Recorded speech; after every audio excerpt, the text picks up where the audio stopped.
Looks like a heat wave is on way for the Northeast. Heard New York City got one.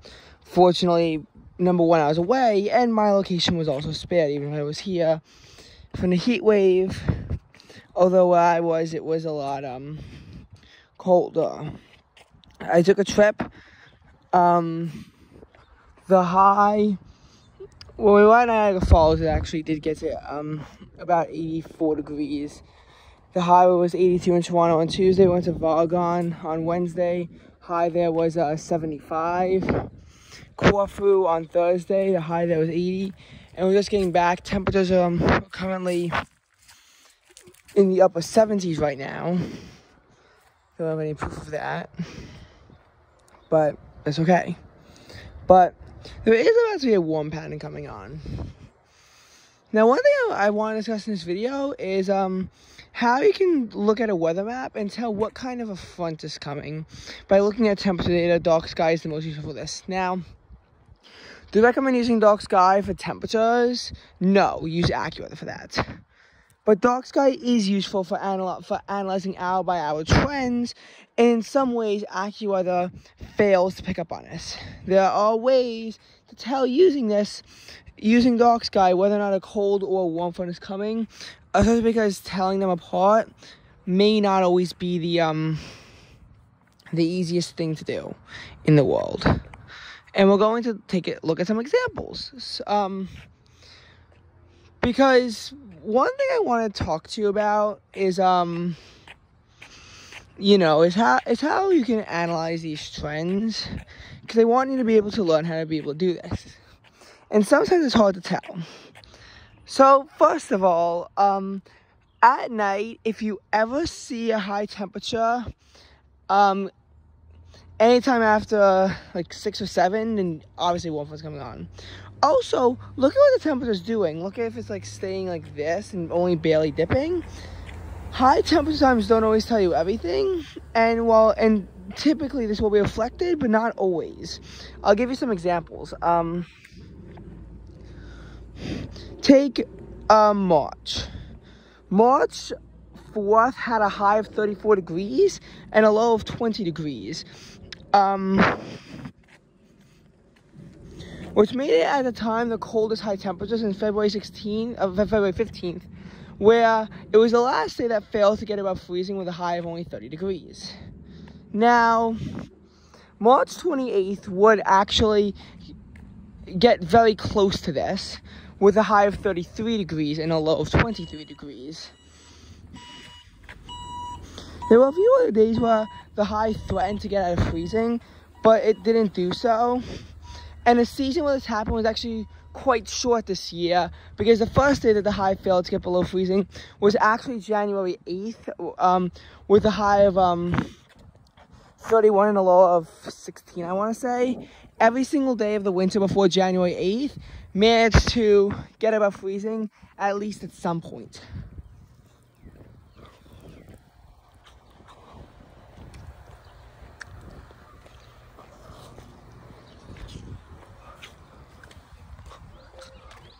In case you couldn't see, a bit of a drought is coming back here. So,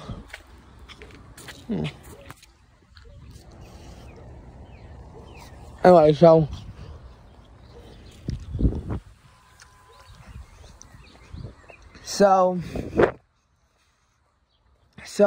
March 5th has a low of 26 and a high of 43. In that case, you would typically expect that the low temperature, I think the high was actually 44 that day. There's a low temperature. Oh, and by the way, I'm not on my computer, so I can't actually show you the dark sky simulations, which kind of sucks. Sorry about that. I'm on a walk right now. And also, I have to find a way to blur out my address, which I don't feel like doing. Anyway, but you can see how the high temperatures actually begin to stabilize. The temperature begins to stabilize near the high, signalizing that a warm front is coming. On March 6th, the warm front intensifies. The high temperature gets up to, I believe, 61 degrees, and the low is only like 43, 44. Now, that you would be able to pick up by looking at a temperature map when you see that the high one day is pretty much only a degree or so above the low the next day. That is pretty obvious that you can tell on a cold that's a warm front. The next day has a high of 62 and a low of 48. The low of 48 actually is at 6 o'clock in the morning and a high is at 9 o'clock. And the temperature day was very weird as warmer air kept trying to invade. It got into the 70s in the city. So you'd expect the suburbs to be at least a little bit warmer than they were. But that actually couldn't happen because, and the temperature that day was very weird. What we do know, though, is that it managed to get to 53 degrees by midnight. And that's when the cold front came in with a low of 37 occurring at 10 p.m. or 38. Now, that wouldn't be immediately obvious that's a cold front. It could just be a cooler day. The evidence is that the next day is stuck in the 30s, which will really show you how that front's coming through. But again, looking at those lines of the hour-by-hour weather, I think really can be a powerful tool to look at. And that's just one example of how this thing works. Now, another one is November 17th.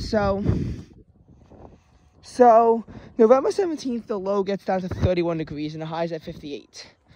The thing is, though, the high temperature is hit at about 10 o'clock-ish. It gets to the 50s in the mid-afternoon, which is a bit of a warm-up, but then it practically stays there.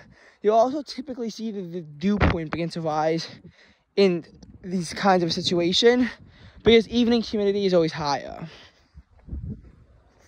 Oh, and by the way, in case you're wondering, November 17th was the first day of the year that it froze. Though it did get very close because I believe either 33 degrees or 34 degrees was the low across several days in early November. I believe the 4th, I believe, had a low of 34. Maybe the 5th too. I don't really know, but I do know that in the beginning of November, several days got very close to freezing with I believe the high on November 4th, for example, 53 degrees.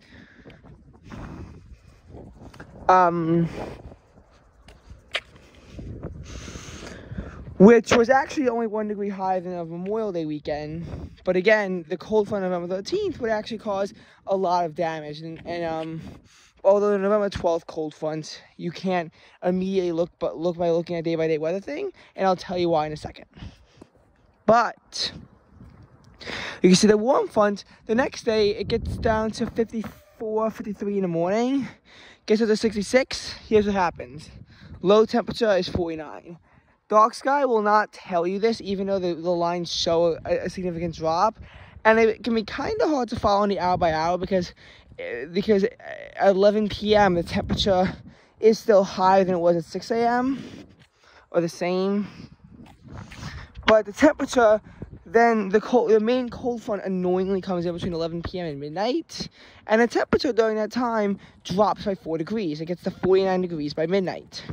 The next day, you can see this with 49 being the high and 39 being the low as the temperature begins to fall.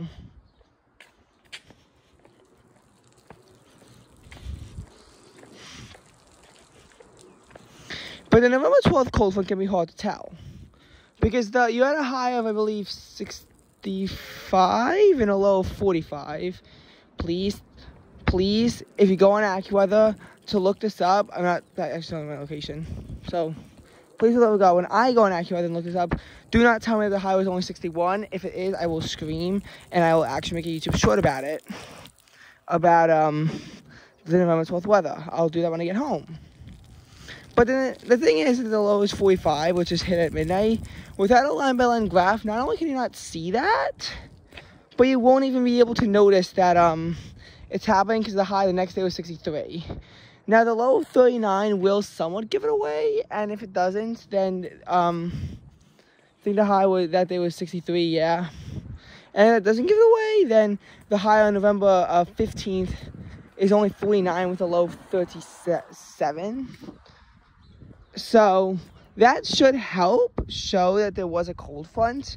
But again, looking at the lines, looking at that main drop is really critical.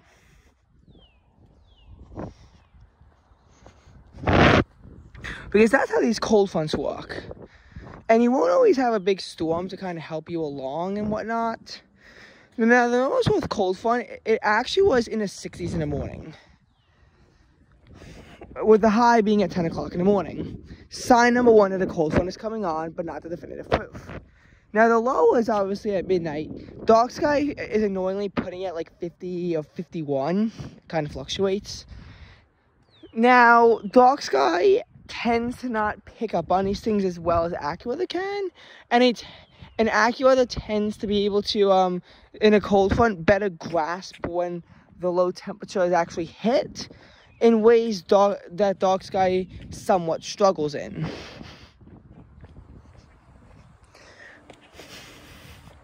That is just one of many reasons why people actually complain about dark sky a lot. Now, another way that you can see this is like if you look at it, see like small patches of rain. That's another way, a good way of telling that a cold front could be coming on. I'll give you an example of that. So, April 10th is unusually chilly here. The low is 41 degrees and the high is only 52 degrees. That is a bit atypical for early April and a bit below average. It's just not normal weather in early April. Early April typically isn't that warm, but it typically isn't that cold either. Now, I'm not sure what weird leading fronts happened before that. I know that on April 7th, the high was 54, which was achieved at 11:59 p.m., and the low of 37 was close to midnight, because in the afternoon, temperatures are kind of hovering in the upper 40s. It was a bit of a raw day, as we would call some of the worst types of weather days, because I'm going to be honest, cold rain can be worse than snow, because it's just more annoying and whatnot. And snow isn't nice, but snow has a soft spot in a lot of people, especially the first time it snows. Whereas, meanwhile, as far as the cold rain goes, it's just annoying. But the next day has a low of 49 degrees, and a high of 63. This would make it the warmest day of April so far. And would also make it the one of the warmest days of the year up to that point. In addition, the low of 49 degrees was the warmest overnight low at all that year, tying it with January 1st, which had a much cooler high of only 53 degrees. There was building heat, but not necessarily a front. But then a cold front came on January 1st. You'd expect an immediate temperature drop, but we actually got lucky. And I was outside when it was in the mid-50s. January 2nd, the overnight low in the morning was only 51, and the high got to 59. You could tell it was a cold front, though, because the low got to 37, and then the high the next day was 38. Shortly after midnight, I guess there's a bit of fluctuation. Cooled off to 30 degrees in the morning. Would not leave that mark the entire day, and would get to 23 by midnight. The next day, January 4th, would cool down to 20 degrees and warm to 35. But a warm front means that, well, the next day is a low of 26. Cold rain pushes in, pushing the high up to 47 degrees.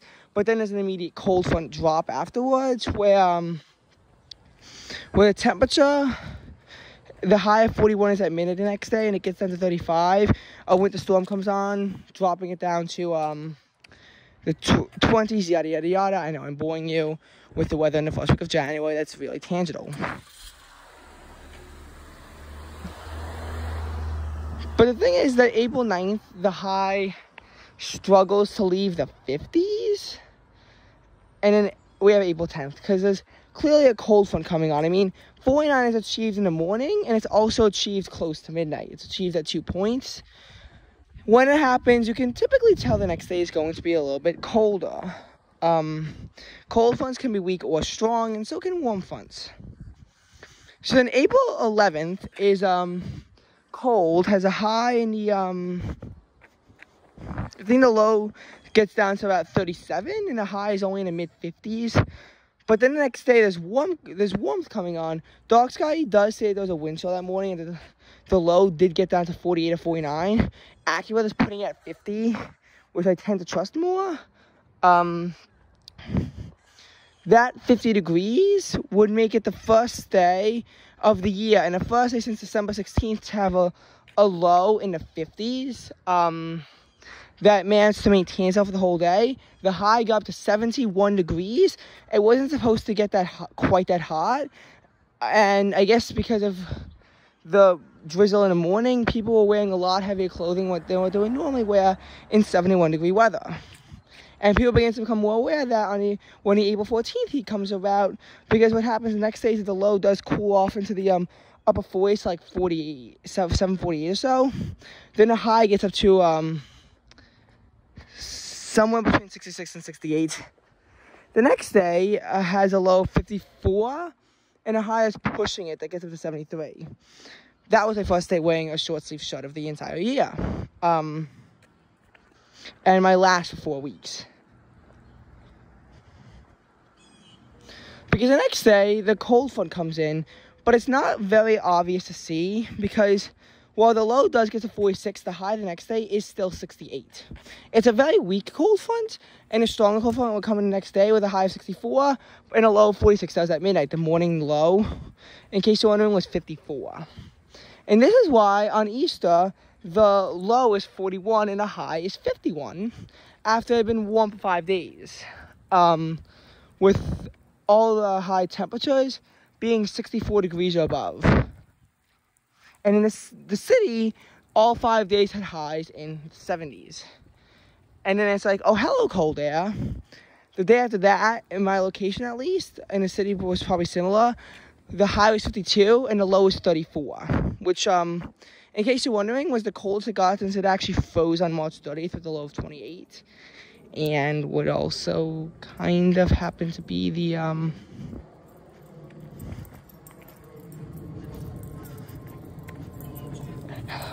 would also kind of happen to be the, the coldest that got to freezing since that point, and the coldest temperature of May. Had the mercury dropped just 2 degrees more, it would have froze on this day.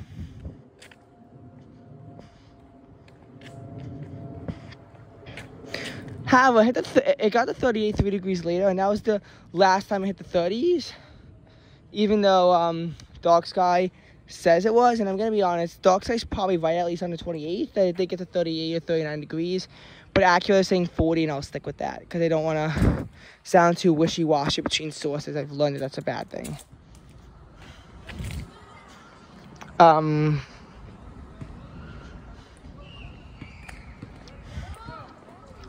So you could see the funds coming through when you look at the lines, as I've told you, and something that AccuWeather isn't always going to give you. But these funds can occasionally be delayed. We talked about the January 2nd one. Another one I want to talk about is one in the beginning of May. Basically, May 3rd has a low of 49 and a high of 59. I had my AP exam that day, and I got a 4 on it. May 4th has a low of 50 and a high of 64, but it was raining and kind of dreary in the morning, and the high was hit at 6 p.m. Sign of a cold front. The low that night, I believe, was like 53 or 54, and the high got to like 70 or 71 that day. And you could tell that there was a warm front coming through. But the morning low the next day was 54. The high only got up to 60, and then the low got to 49 as a cold front began to come down. The next day, the high, which was at 7 a.m., by the way, was literally only 51 degrees with a low of 45. The next day would have the same low as with May 9th, but the highs would improve, with May 8th being 58 degrees and May 9th being 69 degrees. As a bit of as a stationary front began to leave and a warm front began to come in.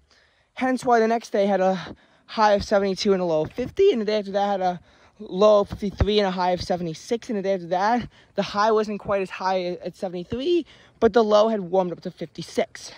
The next day would have a low of 57 and a high of 76 as humidity would build.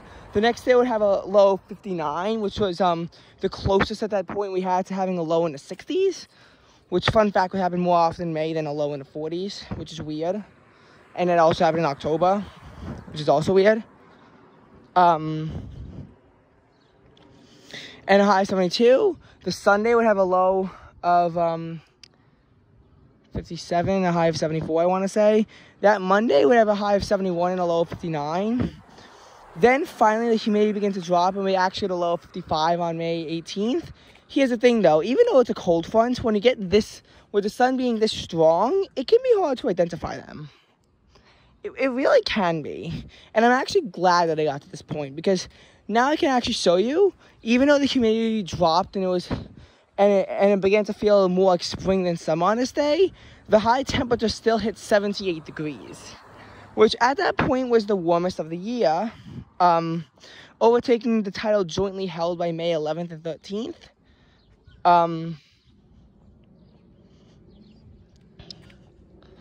And it was really warm.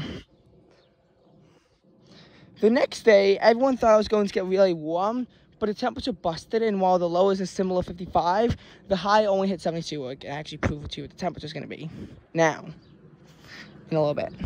Now the next day has a low of 54 and a high of only 64. You think it was a cold front, but it wasn't. It was a stationary front of rain. When the temperature is still 55 at noon and 57 at 2 o'clock, it's hard for it to warm up. And in a way, it was almost like a warm front, because the high was achieved at 6 o'clock p.m. But May 20th is a low of 51 degrees. How then could this be a warm front? We have a high of 69. You have building humidity, so dew points go from the upper 40s to the lower 60s on this day. And the temperature, really, the high is at 11, but then it begins to level off a bit. And you have light rain. The next day has a low of 60 degrees, with dew points in the upper 50s at this point, which will build to the lower 70s as the air temperature jumps to 90. This happened in 2021 as well, where the first day with a low in the 60s has a high in the 90s. But unlike 2021, this would also be our first day where it even managed to achieve the 80s, and the 90s was actually largely unexpected on this day. Dark Sky actually says that the high was only in the 80s and the low was in the 50s when this happened in May 2021, but AccuWeather does not. With a high of 91 and a low of 60, this time it was 90 as a high and 60 as a low. So clear warm front. The next day had a high of 86 and a low of 65. Then it gets out of the cold front with a low of 61 and a high of 75, especially when the 61 is achieved at 11:59 p.m. and also in the morning. Then the next day has a high of 69 and a low of 55. You can clearly tell the cooling pattern, and it was also in the upper 50s in the morning. This means that May 25th gets down to 50 degrees, just one single degree shy of being able to have a wind chill, and becoming the last day in the 40s, which I am telling you has actually been kind of annoying that it happened this early. And I don't know if it's ever been like this before.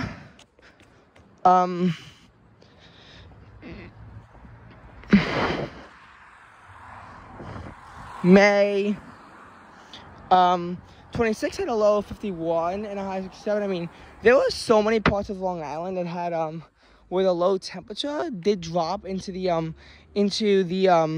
40s on both May 25th and May 26th, even as close as Smithtown. So that's actually really frustrating in a way, because literally 30 minutes to the east, it did get down to the 40s. And you can tell that there was a warm front on the 26th, because again, the tabling off, the humidity rising, temperatures failing to fall at the 60s. As a matter of fact, the next day the overnight low is 62 and the high is 75. The next day is 74 as a high and 63 as a low, as that warm front comes on. While it does push the overnight low to 59, it also brings the air temperature high up to 75. the heat begins to rapidly build. Monday is a low of 60 and a high of 82. Tuesday is a low of 61 and a high of 93. But the morning low was 70 degrees as the heat began to rapidly climb throughout the day, and a backdoor cold front comes in. You can see this on dark sky, even though I put the low to be in the mid 60s instead of the lower 60s. You can still see how this would affect it on dark sky. And the building heat in a warm front. And yes, warm front. It took multiple. But then you have this cold front that brings the low on June 1st to 58 degrees and the high to 66. So right now right now it'll be 78 degrees. In case you were wondering, we're about to be entering into a heat wave. It's annoying.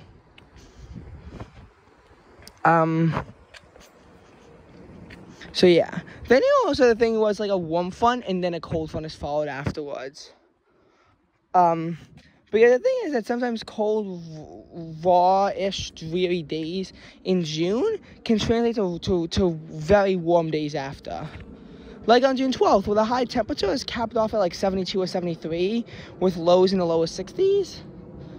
But that translates to the next day being humid with dew points around 70, a high of 83 and a low of 67, and the school dressing the most summer-like since May 31st. I mean, really. June 14th having a low of like 66 and a high of 82. June 15th having a low of 65 and a high of 78. It got warm for a while, but then there's a day where the high was like 71, 72-ish. On June 16th, it was another raw, dreary day. It wasn't quite as bad. I didn't need my sweatshirt to go outside. It wasn't that bad. I think the low was in like the lower to mid 60s. Like, unlike June 12th, where on top of my long sweater, I need a sweatshirt for, like, literally the first half of the day. This I didn't need that time. But then the low was 69 degrees on June 17th as the high gets to 91. The dew point did hit the low 70s, but thankfully it didn't coincide with when the high hit 91, as the humidity was already beginning to fall at that point. The temperature cooled to 74 by midnight, and the dew point actually dropped to the 50s as well.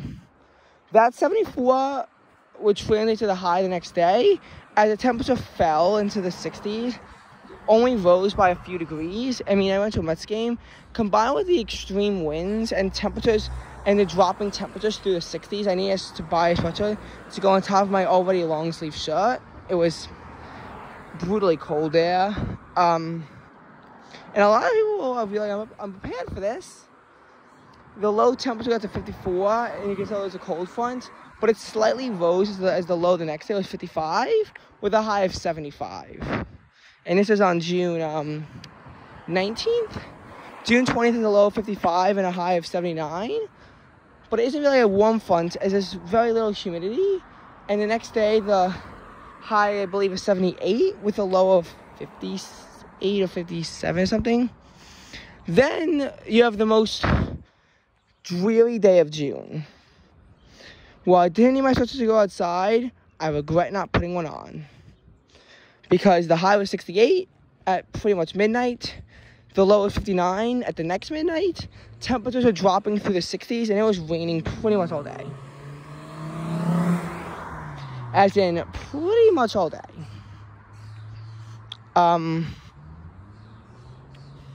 So you saw how you have the warm front, cold front? But this actually does bring forth a warm front. And I want to make that point clear. These things will bring humidity with them, and they will bring, typically, a warm front on their back end, even though it's cold and rainy for a day. But if this one isn't immediate, the low the next morning is still 59 with a high of 75. June 24th is a high of 76 and a low of 60. It is very delayed because it doesn't even get to 86 degrees until you're already at June 25th.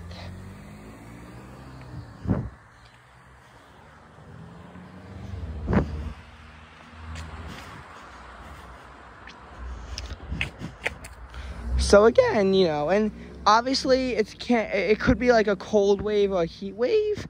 Like, for example, what happened from March 26th on March 26th was a cold wave. Is the high 50 of a cold one is the high of 20 with 11 a.m. was 52 degrees, and the low is 44, which is at midnight, of course, after a pretty nice day before then, with a low of 43 and a high of 58 on March 25th, which is actually pretty nice.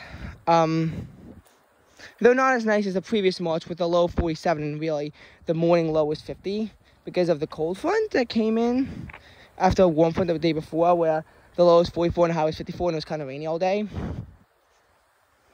So another warm front, cold front. But this day, you're really stuck. I mean, there were thunderstorms, there was hail, and the dew point was rapidly dropping. This happened the next day where you had 44 at midnight, the temperature dropped down to 39 in the morning, rose to 46 in the afternoon, then fell down to 32 or 31 by midnight.